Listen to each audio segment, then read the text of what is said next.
Tazkiyatun nafs, nafsni poklash silsila darslarimizdan birodarlar, ishonch manzilatini o'qiymiz.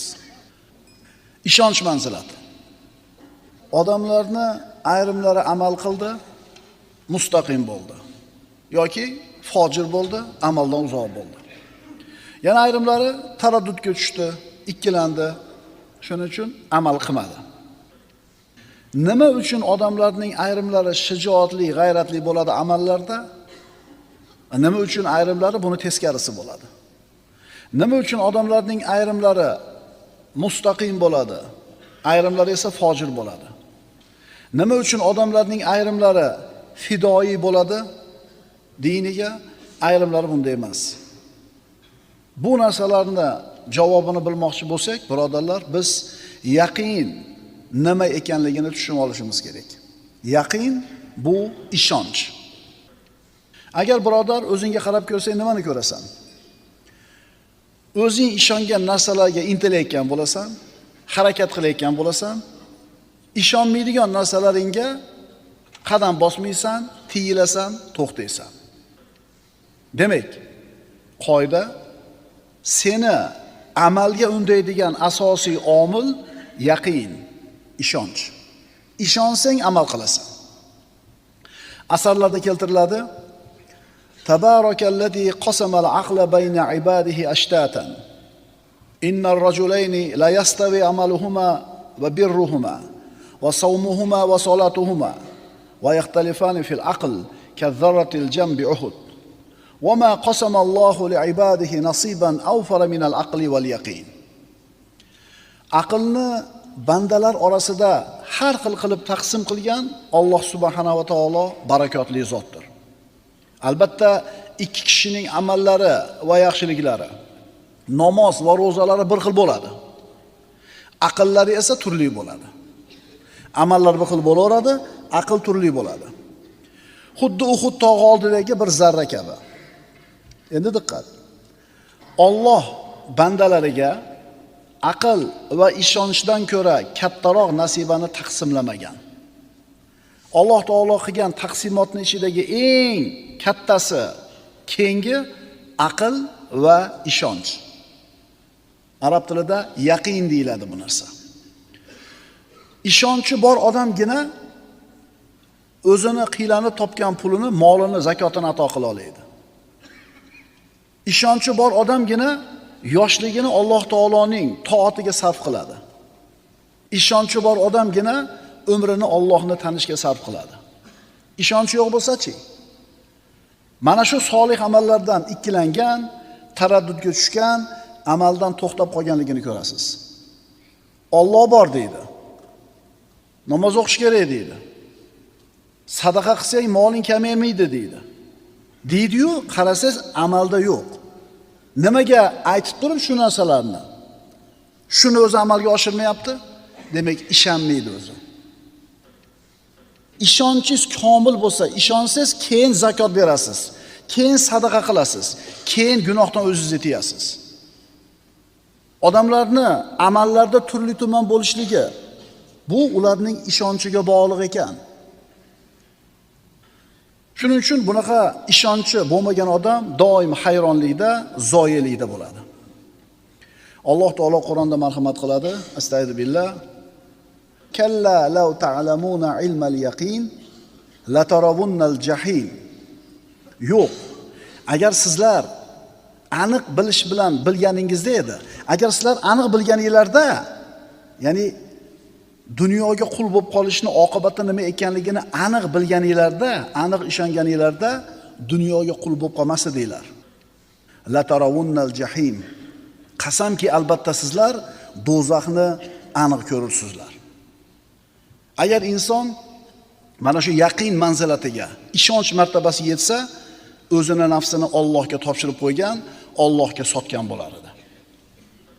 Odam bolasini iymoni va amali xususida qanaqa nuqsoni, taqsiri, kamchiligi bor bo'lsa, ikkilanishi. Bu uning ishonchini zaifligiga borib taqaladi. Qaysi ishga kirisha olmayapsiz yoki qaysi ishni tasha olmayapsiz? Bittasini foyda ekanligida ishonchingiz nuqsonlik, ikkinchisini zarar ekanligida ishonchingiz nuqsonlik. Agar mustahkam e'tiqod, mustahkam ishonch egasi bo'lganingizda, boyaga birinchi ishni qilib, ikkinchisini tashlagan bo'lardingiz.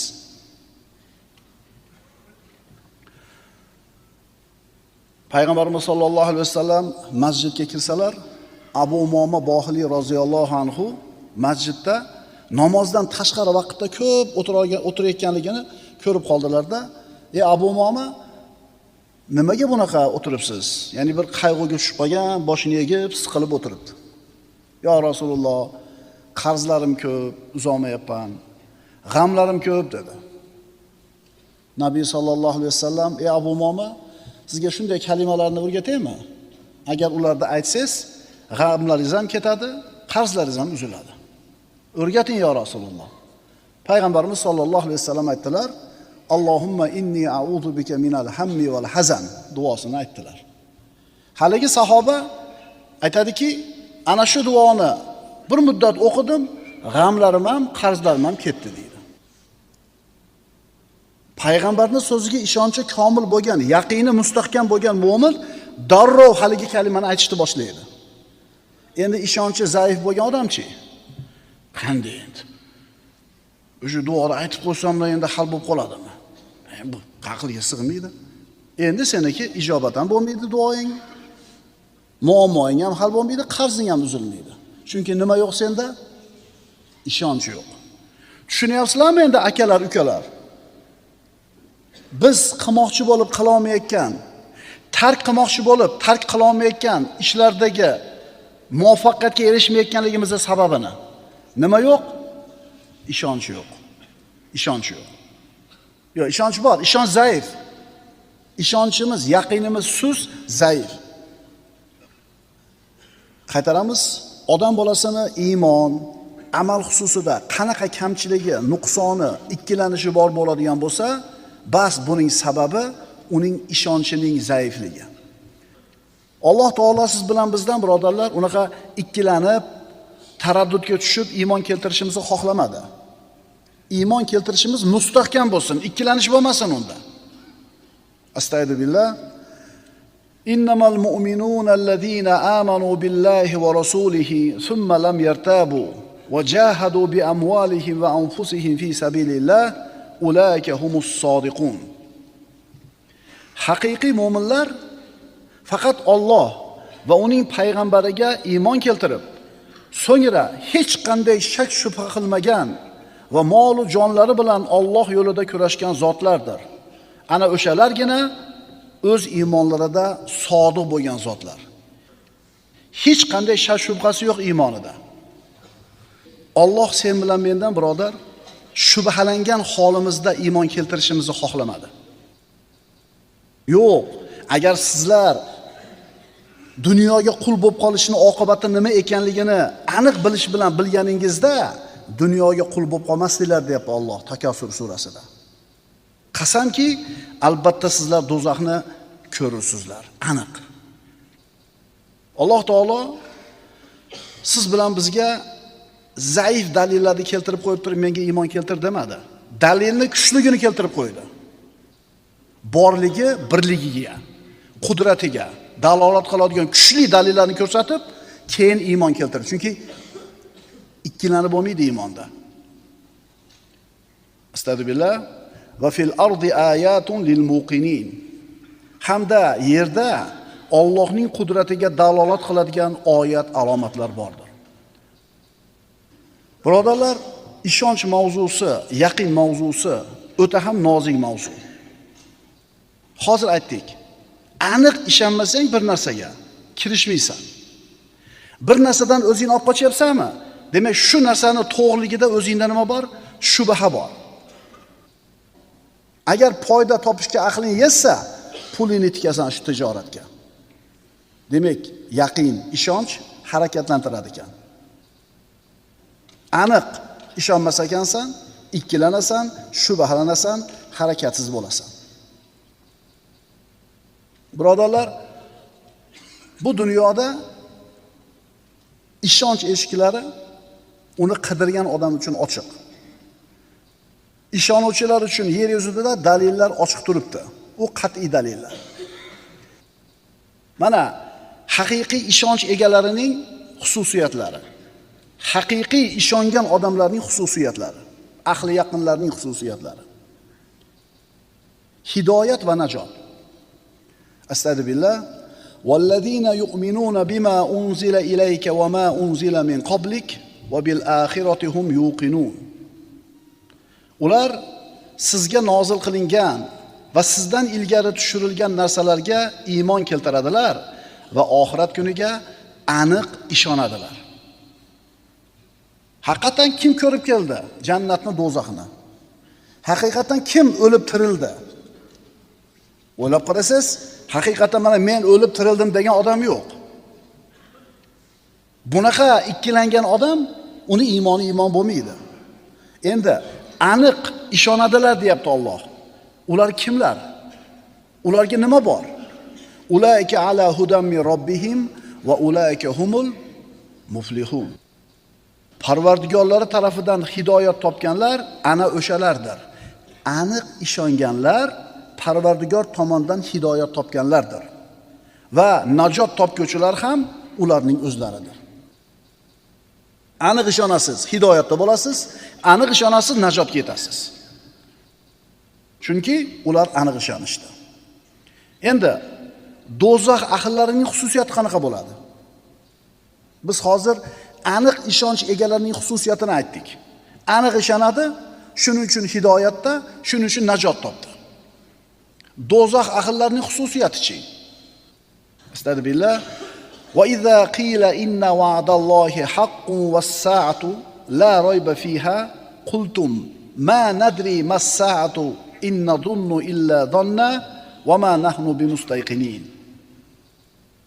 Qachon sizlarga dar haqiqat Allohning va'dasi rostdir, qiyomat soati shak shubhasiz kelguchidir deyilsa, sizlar biz u soat nima ekanini bilmaymiz, faqat gumon qilamiz xolos. Biz qiyomat soati kelishiga aniq ishonguvchi emasmiz dedinglar. Ana o'shuning uchun kofir bo'ldi bular.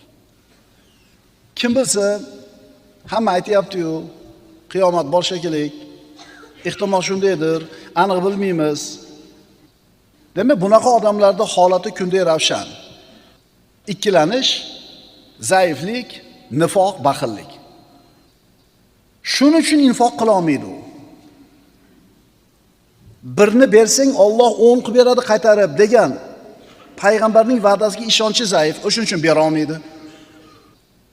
O'shuning uchun u olganin foyda deb biladi, berganin foyda deb bilmaydi. Vaholanki dinimizda nima deyapti? Berganing o'zingniki, olib qolganingga javob berasan deyapti. Ishonchi yo'q, o'shuning uchun bera olmaydi. Vaqtini Allohning yo'lida sarflashlik yo'q. Chunki savobli ishga sarflasa, tijoratiga ketadigan vaqtini ozayib qoladi-da. Undan ko'ra tijoratimga sarflaganim to'g'ri deydi. Allohni tanishga harakat yo'q, Qur'on tilovati yo'q.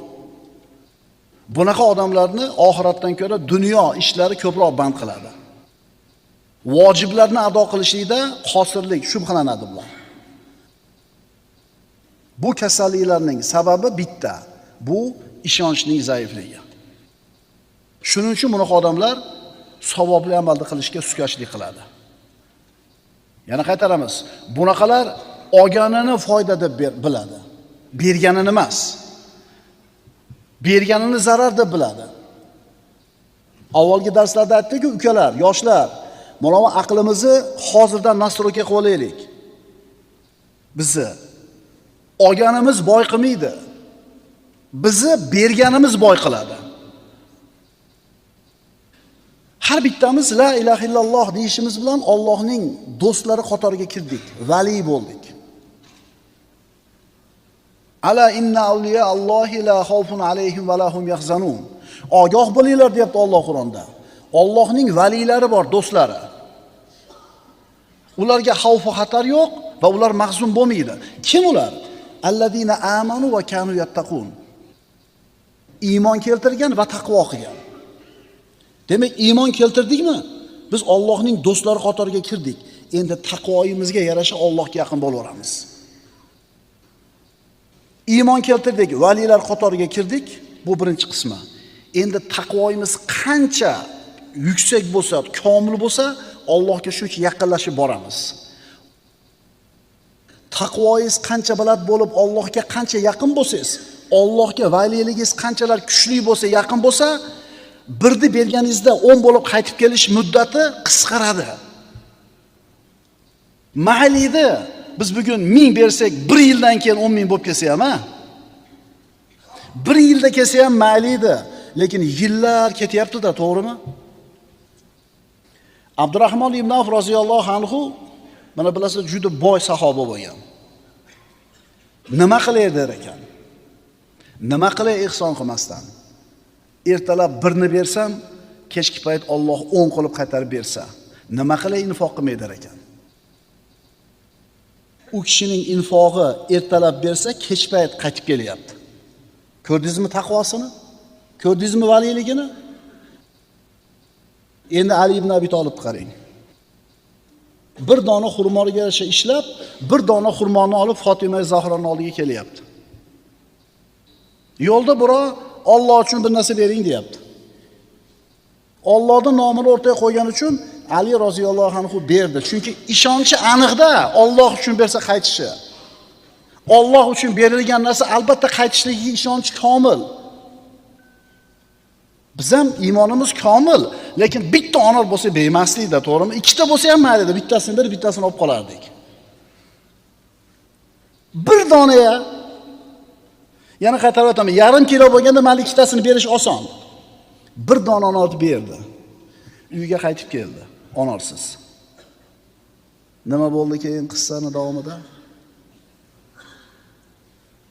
Qani onor Fatimani? Onor yo'q, biroz so'radi, berdim deb turdi, eshik taqilyapti. Ali ibn Abi Tolib eshikni ochsa, bir odam qo'lida xolta bilan turibdi. Qancha vaqt o'tdi deysizlar? Abdurahmon ibn Avf bersa, ertalab kech payt berar ekan Alloh. Ali ibn Abi Tolibni bitta onori qancha muddatda qaytib keldingizlar? Haligi eshik tagida turgan odam bu dedi, xoltani ko'rsatib. Allohdan payg'ambarga keldi, payg'ambardan sizga keldi dedi. Shunda ochib qarasa, onor, bir xolta. To'xtab turdi, ochib sanadi. 9 ta. Qancha deyilgan? 10 ta deyilgan. Robbisini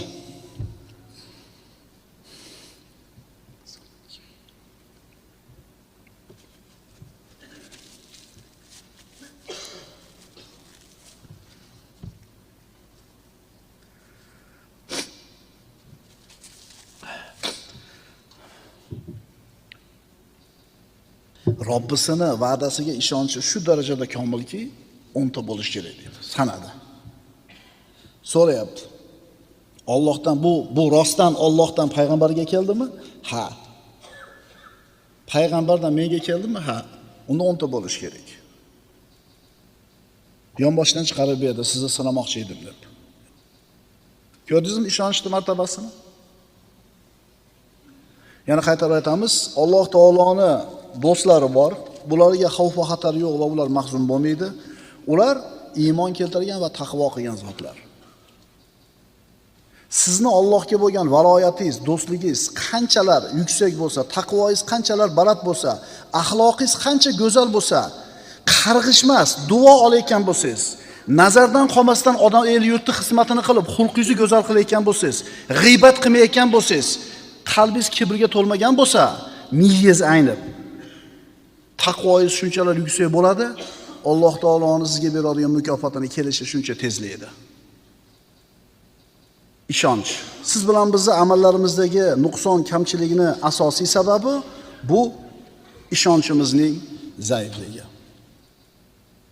Assalomu alaykum va rahmatullohi taala va barakatuh.